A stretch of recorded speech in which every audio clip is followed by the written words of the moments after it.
Hello, this is Stephanie with Sue Sews, and I'm here today to talk to you about fringe making using the Jenny Haskins Tassel and Fringe Maker. This is a great way to embellish your projects that you're working on, especially garments like jackets and jumpers and things like that.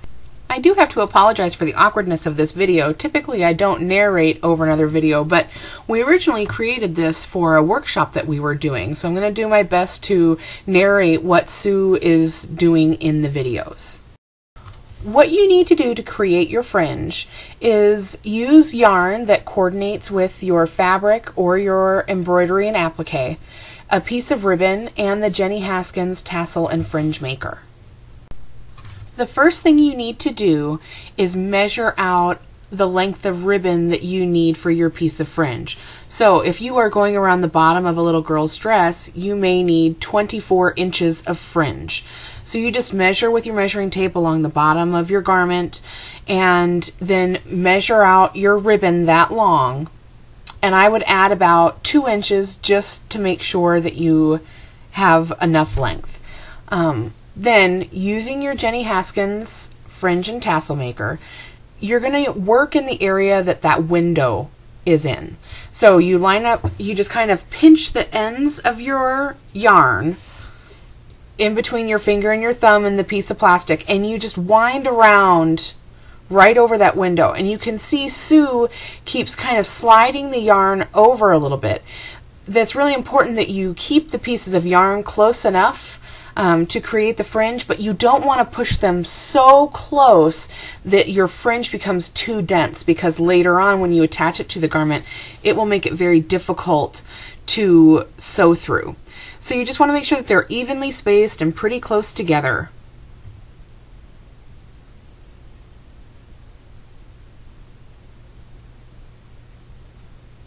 When you filled up the window and you're getting ready to sew, what you do is you take the ribbon. Now normally we wouldn't use a red ribbon with pink yarn, but we wanted you to really be able to see the ribbon. So you just line it up right in the middle, and you can use the notches on each end of the tassel maker to get it right in the middle. Put it underneath your machine, and you're going to use just a basic zigzag stitch. Now you want to make sure that the yarn that you're watching as you sew the yarn, because sometimes if you use super fuzzy yarn, it can get kind of tangled up in your feed dogs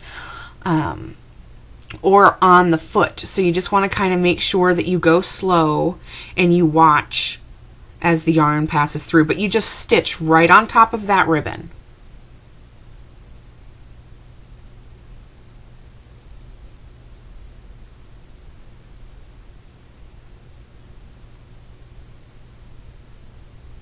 When you get to the end of the window and you can kind of feel with your fingers where the window is, you just want to go ahead and stop your stitching.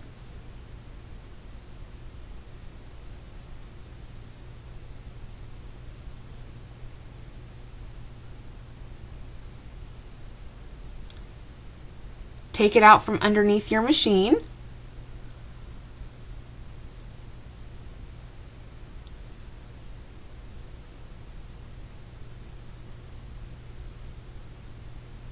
She had to do some trimming in order to get it out from underneath. And then to release it from that window, what you do is you slide your scissors in along the plastic, and you cut right along the edge where it folds from one side to the other. And on the first side it's a little bit more difficult, especially if you've wrapped your yarn really tightly, which you actually don't need to do. You don't need to do it super tight. But you can see she's just following right along the plastic there. And she's just making sure that she got all the little pieces of yarn.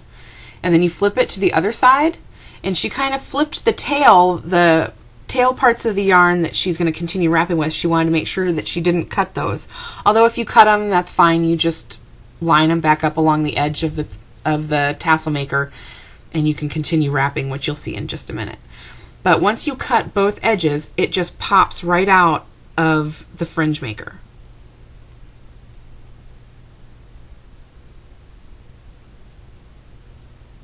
And so there she's made the first length of her fringe.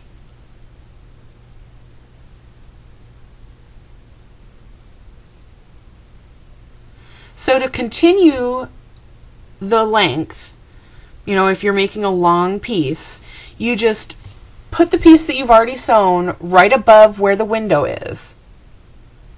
Kind of pinch it between your finger and your thumb and the piece of plastic, and then you just continue winding your yarn.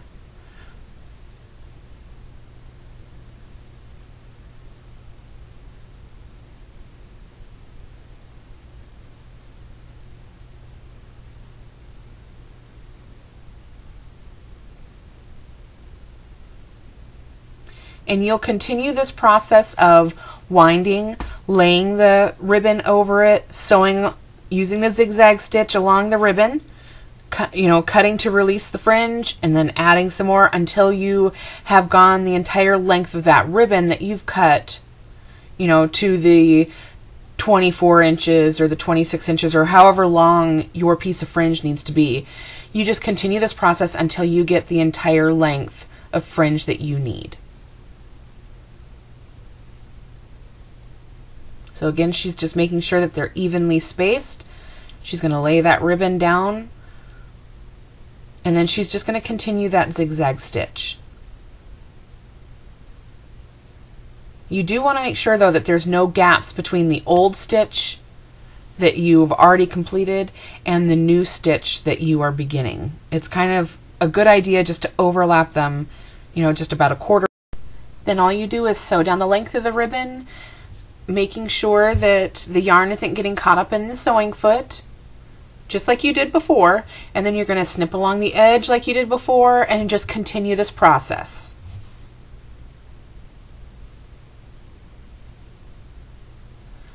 Once you've gotten the length of fringe that you need, you're going to attach the fringe to your garment. Now we're going to be using a denim jacket. So what you do is you kind of separate and find where the ribbon is. And again, normally you would use like a white or a pink ribbon with this yarn, but we really wanted you to be able to see the red ribbon to know exactly where it is.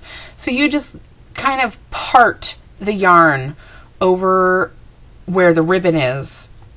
And actually once you stitch, you won't even be able to see the stitches or where you had parted it, but you want to create that part to sew. And then you just can use either a straight stitch or a zigzag. Either one will work. I know that Sue prefers the zigzag just in case, you can't always quite see where the ribbon is, and if you use a zigzag, you know that you've always got part of the ribbon. So you just sew this along the length of the garment, and voila! You have embellished your garment with a cute piece of fringe.